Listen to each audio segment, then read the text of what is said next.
So at this time, I'm going to turn it over to David and his special guest today. Thank you. Thank you, Mr. President. Well, we have an exciting day today here to celebrate our great college, Chipola College. Even better, our amazing students. So you have quite a few things handed out in front of you today. You have some cardboard, which is virtual reality. You have some cubes, which will demonstrate. You have some things we printed just the other day. Everything you see that is not a cardboard we printed. So we'll talk about that. We have our 3D printer actually printing as we speak. We have some, everyone seen Oprah before? What's Oprah known for? Leaving with gifts. So we have a lot of gifts for you guys to leave with. So some good thoughts, some good omens. So we'll work on that part, yeah. So today, little ones, that's right. So today we have, with our staff, we have Eric Dove, who's our director of our Chipola College TV, and he edits very well, so don't worry. He's used to doing that with students and being out there on the run with recording. We have Ben Bridges, who's a specialty is web development, augmented reality, virtual reality. We have Chase, who's a networking connoisseur, loves reality, virtual reality, augmented reality as well. We have Jeremy Porter. What can I say about him? If anybody wants to invest in Bitcoin, he's an expert in Bitcoin, has a side business in Bitcoin, 3D printing expert. He's printing something as we speak. So loves blockchain technology if you want to know the background behind how Bitcoin works. And we have a world record holder with us today. We have Aaron Welch, who's a world record holder, focused on mathematics and mathematical patterns, and he'll talk about cubing. So enjoy the day. Please feel free to ask questions. We'll be walking amongst you and looking at stuff. Just kind of get someone's attention, and we'll tell you how something works. We'll demonstrate something for you. So we're going to begin with Ben and our look at Microsoft's augmented reality, and then we'll turn to Google's virtual reality. So Ben.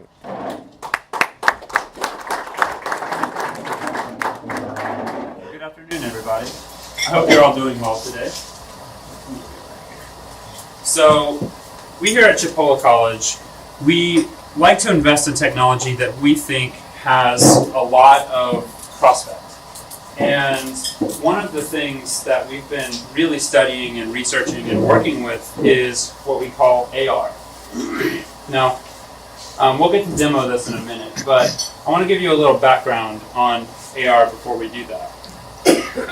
All the headsets that you see on the table, they're packaged in this little cardboard. They're called Google Cardboard, and they're known as virtual reality. So you can put these goggles on, and it feels like you're in another place. A lot of people use it so that they can tour Paris, or they can do workplace development. You know, you can do courses and you can learn things. And this AR, it is a step up from that. It's known as augmented reality. So instead of being in a different place, you are in where you are with more. And essentially what the HoloLens does, this is the Microsoft HoloLens, it takes the room and it maps it out. And then it will, and in fact I'll have somebody come up and use this in a minute once I get it finished setting up. And you can see things, and you can work. A lot of people use this for their own environment. Like a lot of people work with this on, and they can do a lot of pretty crazy things. Before we get started, do we have any questions?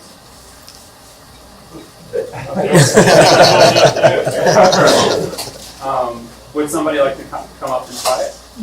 Yes, sir. A question. All right. Virtual reality, augmented reality, relate the two together by definition so that we can Yes. better understand. So, have you ever been in one of those roller coaster rides where you sit in the enclosed space and it moves around with a screen in front of you?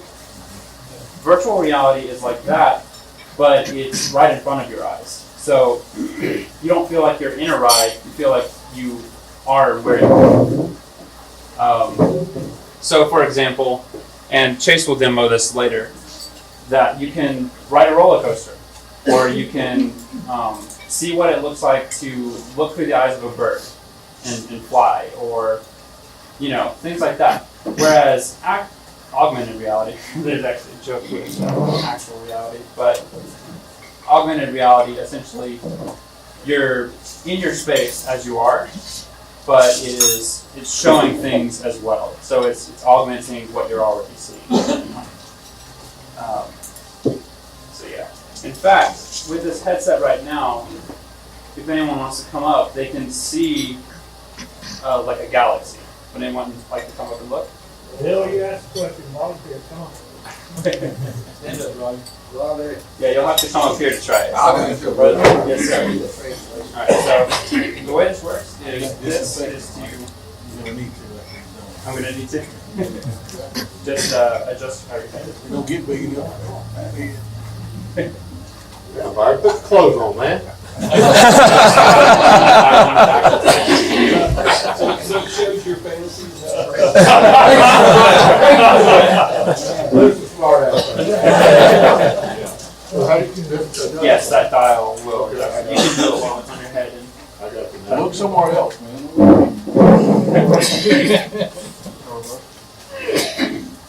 Okay, what am I doing now? you should see. That's not calculate. Oh, I see the galaxy. Yes. Right. So if you hold your finger out and you just kind of like do a tapping motion, you can click on things.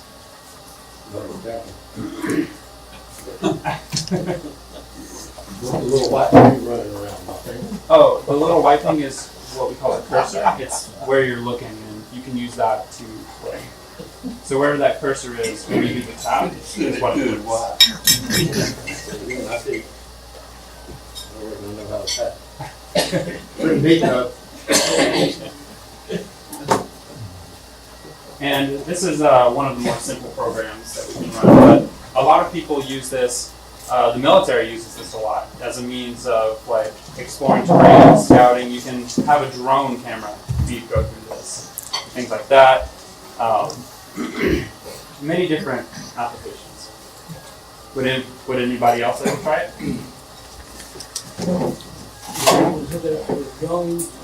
Go ahead and try it with her. Hey, Dan, want to do the first one?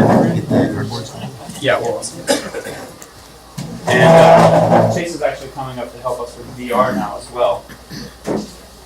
Set this here for a second. So, with VR, this is what they look like after you unpack them. And as you can see, they're like a pair of goggles. What these are specifically for is your phone. It's a easy and inexpensive way of having VR for everyone. So, most things require VR, what'd you say? virtual reality. Yes, sir. It's a way of being somewhere else virtually. So, Chase is going to set some up and have everybody demo it. Yeah, your thing of roller coaster? Yeah. Hey, Dan, they can open theirs on the tables if they want. Yes, you are welcome to open yours and look at it, set it up however you want to.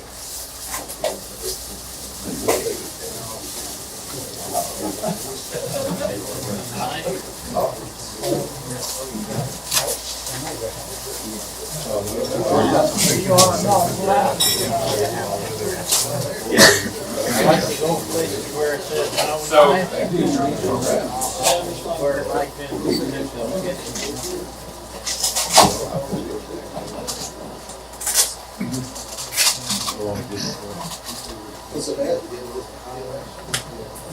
what these headsets do is if you download an app on your phone, it can be Google Cardboard, there's a YouTube app that also works with it, Google Earth, Google Maps, things like that. You can interface with your phone and you can view it as if you're in a different area. So let me set one up quick.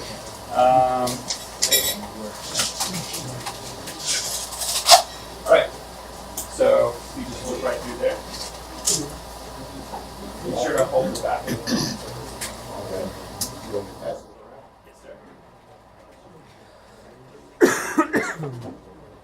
So if you'd like to participate while Ben and Chase are walking around showing you their examples, you're welcome to open up that cardboard box, unwrap it.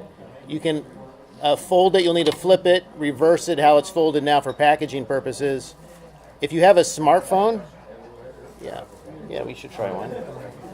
If you have a smartphone, you would go to your app store and you would download Google Cardboard or any app of interest to you, like a roller coaster ride, and you can just get it ready, and as we're walking around here in the next 2 or 3 minutes, we can actually demo that for you. So feel free to participate. We got quite a few out on each table.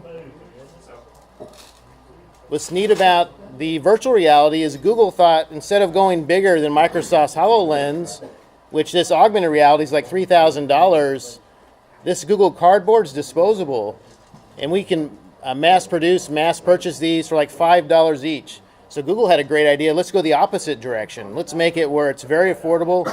Anybody can have access to virtual reality anywhere in the world. And so that was their approach, which kind of is a neat slant on the reality gig. So, but yeah. So if you have any questions, just let us know, and we'll continue the demo.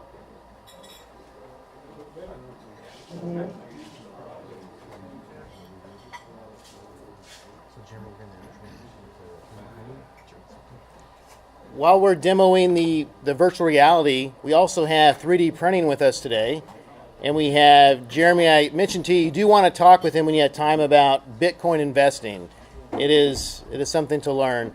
But the secret behind it is blockchain technology, totally different, but I could talk to him at hours about that he is an expert on blockchain technology, which Bill Gates was interviewed recently. He said, what do you think about Bitcoins? He says, I don't know if I believe in Bitcoins, but I believe in blockchain technology, so that's a key. But for today, for our purposes, we have a 3D printing. We actually have a model being printed now. Do you want a microphone, Jeremy, at all to talk them through it, or just, okay? And we have some samples to hand out as well. So, I'm Jeremy. Last name's Porter, but don't worry about that. I have been doing 3D printing for a number of years now. I actually just pass this around. Yes. So 3D printing is known as additive manufacturing. Guys in the back. Jeremy.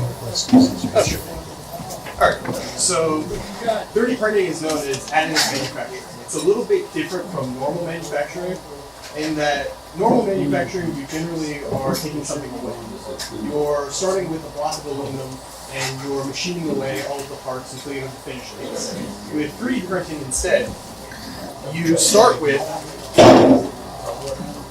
something called a filament. So this is just a PLA plastic. It's polylactic acid. It's a plant-based plastic that is actually biodegradable. You're able to take this, heat it up to about 250 degrees Celsius. That's around, 400 degrees Fahrenheit?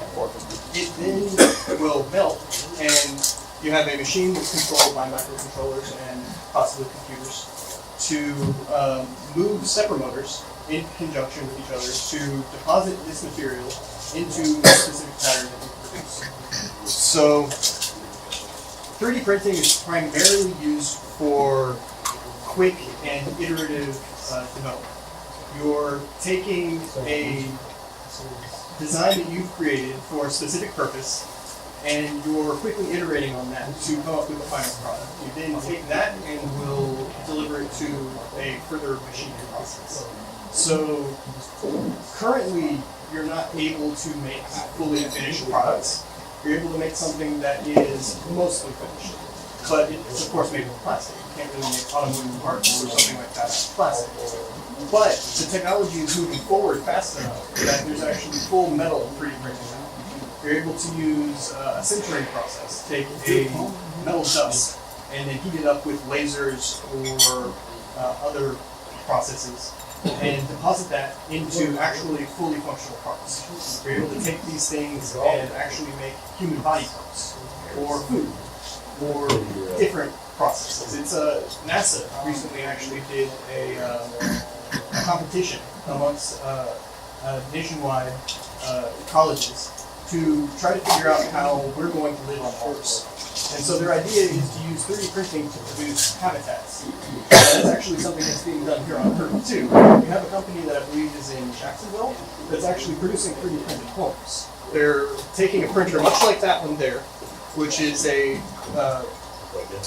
Cartesian style. I don't think that's, but it doesn't matter.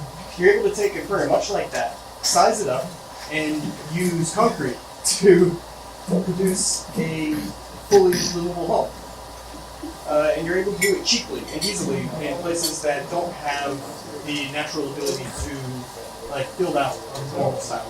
So you're able to take this into poorer areas and develop simple, easy livable places out of materials that are readily available. I think that's about it. Are there any questions about 3D printing? Sure. How long do you think it's going to be before I can go to the parts house and they just print out my part instead of having to have all of the however many in stock? That's honestly, in my opinion, not that far off. I think that's maybe 5 to 10 years. Right now, we already have large-scale metal 3D printing being done, but it's not in-house. It's a $1 million machine that is done in a different location. So you'll make a design, send it off to a company like Shapeways, and they'll actually produce this product for you.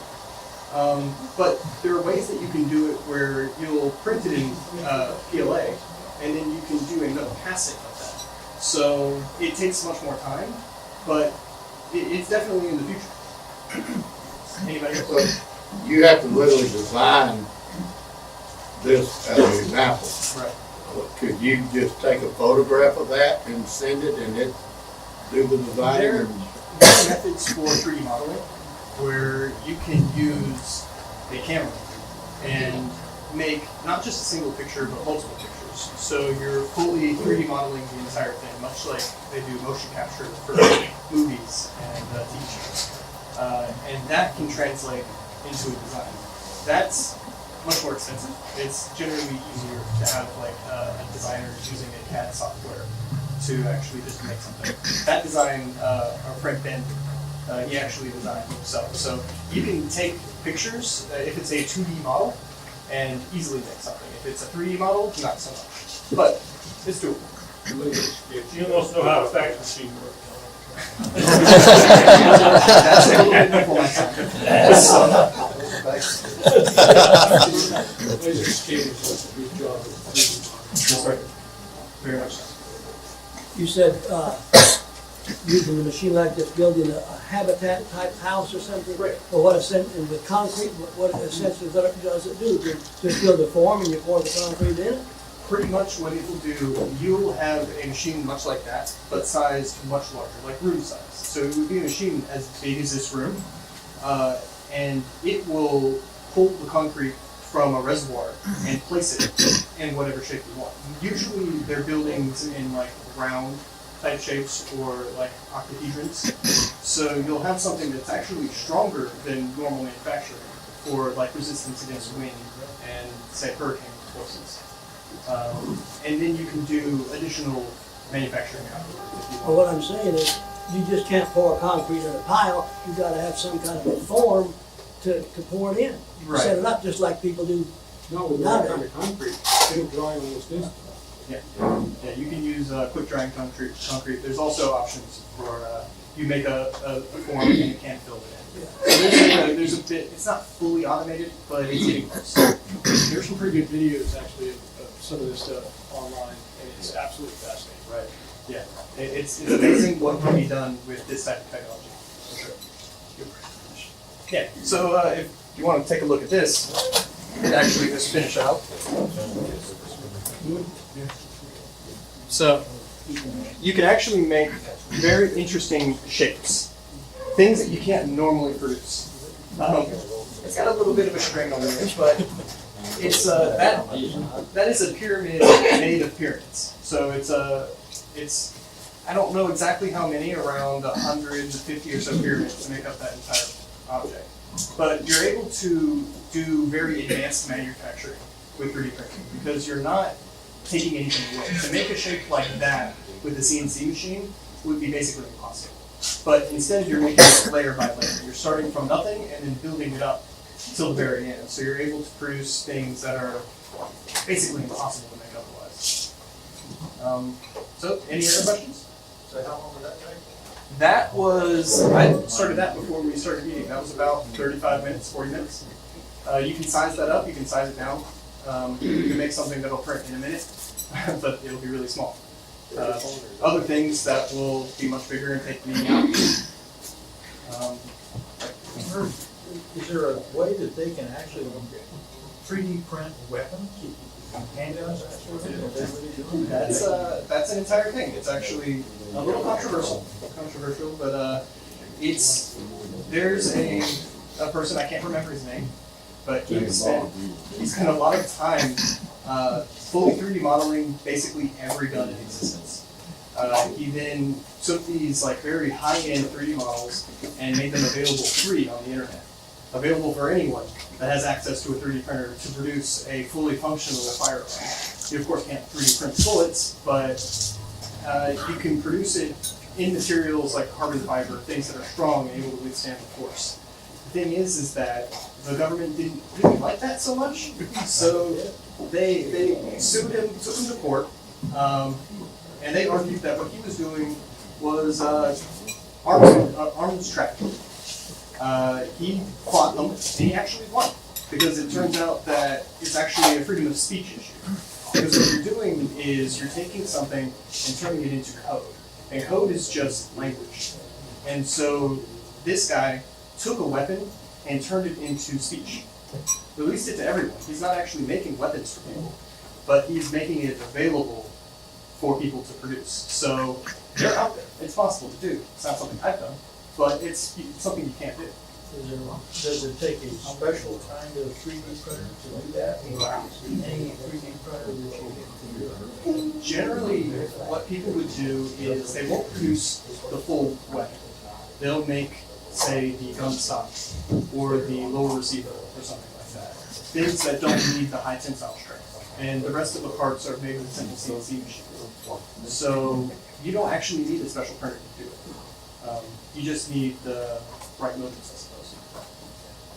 Anybody else? Yeah, Sure. Bitcoin kind of interests me because I wonder if that's a losing investment. Well, Bitcoin's an interesting thing. So I wouldn't say that it's a investment, right? It's something that's very out there, right? It's something brand new. It's only been around for, at this point, about 11 years. But it's much like gold in a way.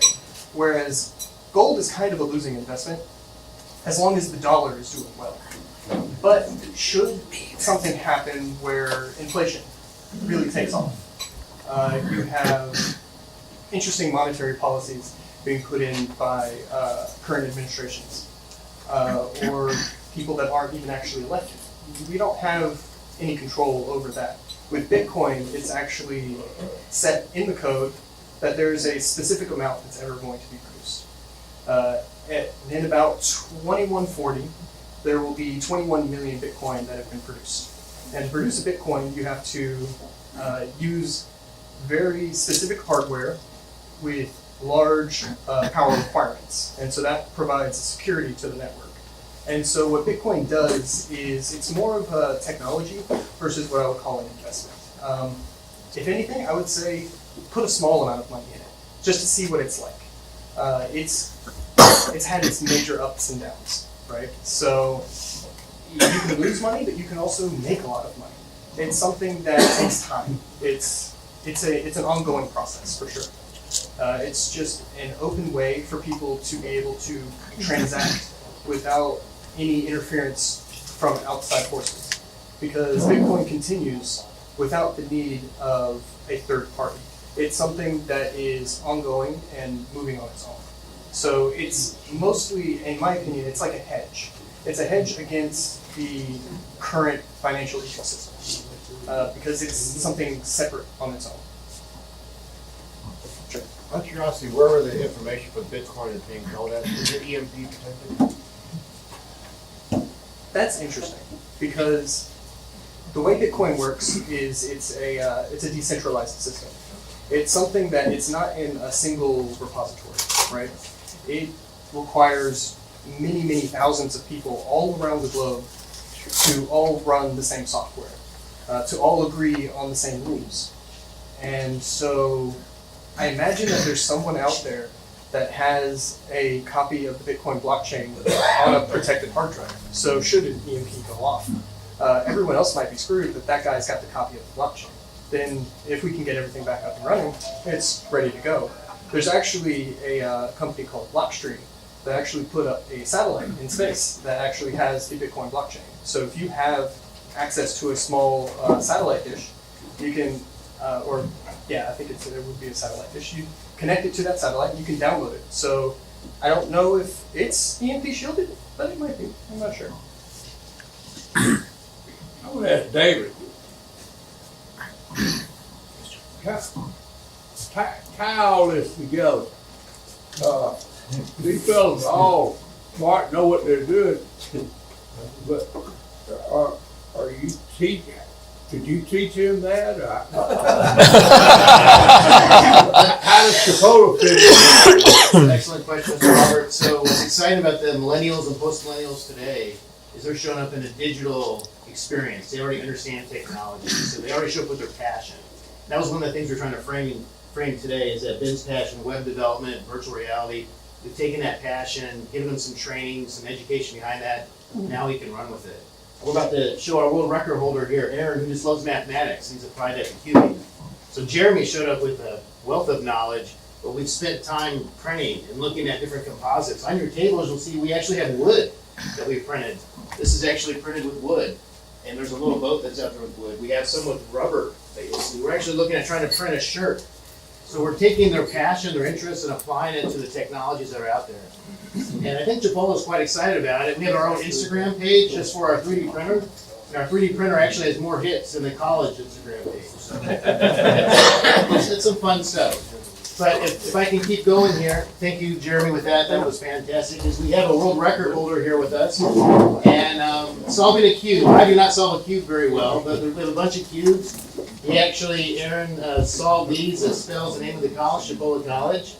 And I'm not sure what approach he wants to do, but he is a world record holder. He has his own following. He's taken a cruise recently, and people wouldn't leave him alone.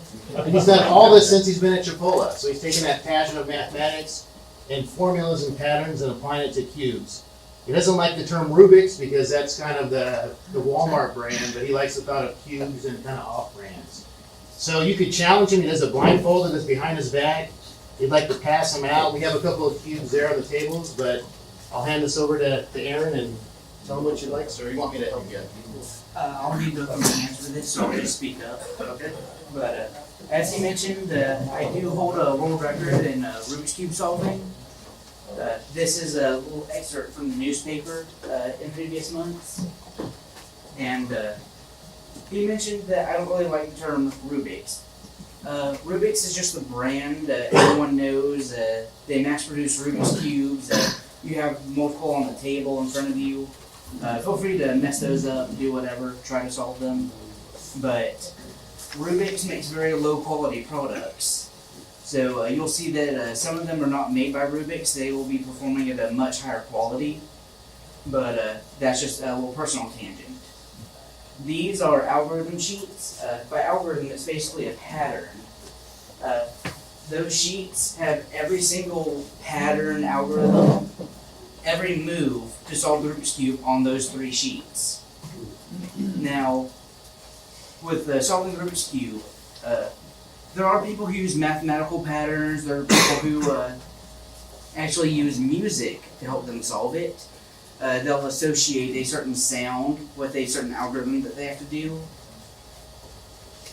But me personally, I've gotten to the point where I don't have to rely on any sort of stimulus. I have ingrained it into my muscle memory on how to solve the Rubik's Cube. So you guys want to try to mess them up and maybe mess one up and have them do it with one hand or eyes closed, or do you have something you want to show me or something? This is kind of just the fun. This has all been fun, but this is really especially fun here. World record holder. You want to do one behind your back? You want to pass one around, have someone try to challenge you with it? Oh, here you go. All right. I actually have a timer with me. He can look at it, tell you how long it'll take him to solve that.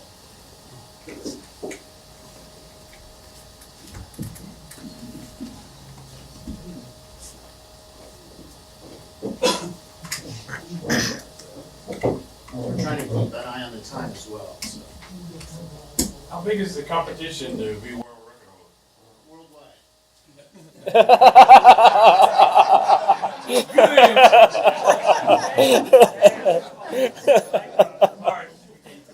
Good answer.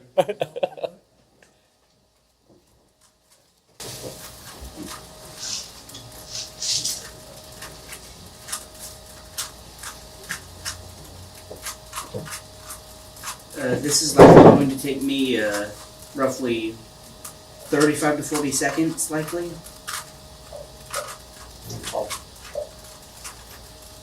David, is a beard required to be in your group? It's just a handsome look these days, I say.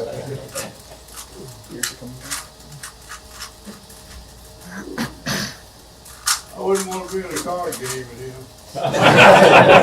Smart man, I count cards.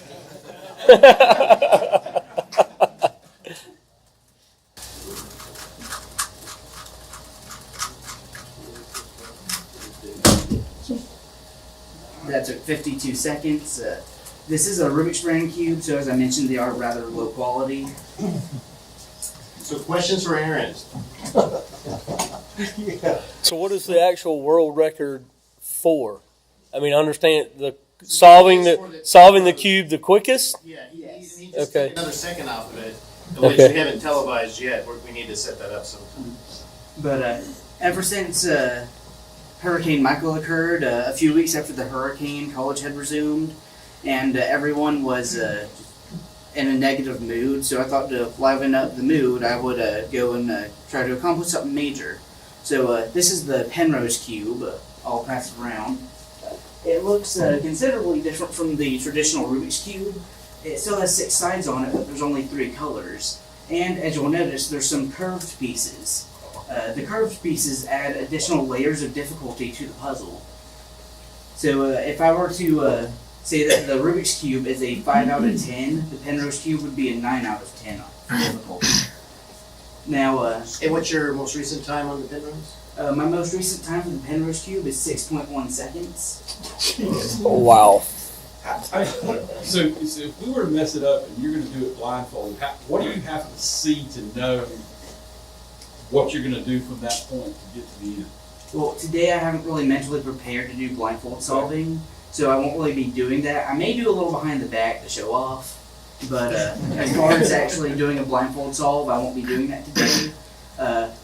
Typically, I would look at the cube and memorize where the pieces are, and then if those sheets are still going around, I've memorized every algorithm on those sheets, and I just keep a track of where every piece on the cube is at all times.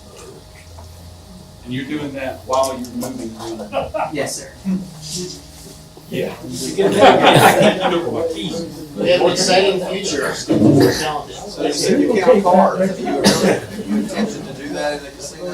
No, I recently turned 21, so You think you'll try, at least a little bit? Or you're not gonna tell us?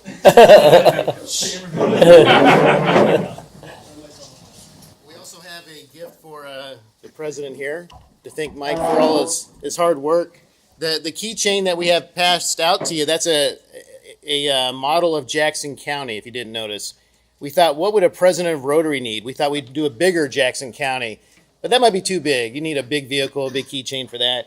So last night, Ben led the charge of a Rotary plaque. So they printed this. It's in green. It's beautiful. So Mike, we'd like to thank you for all your hard that's work, cool. sir, Thank from you. the students.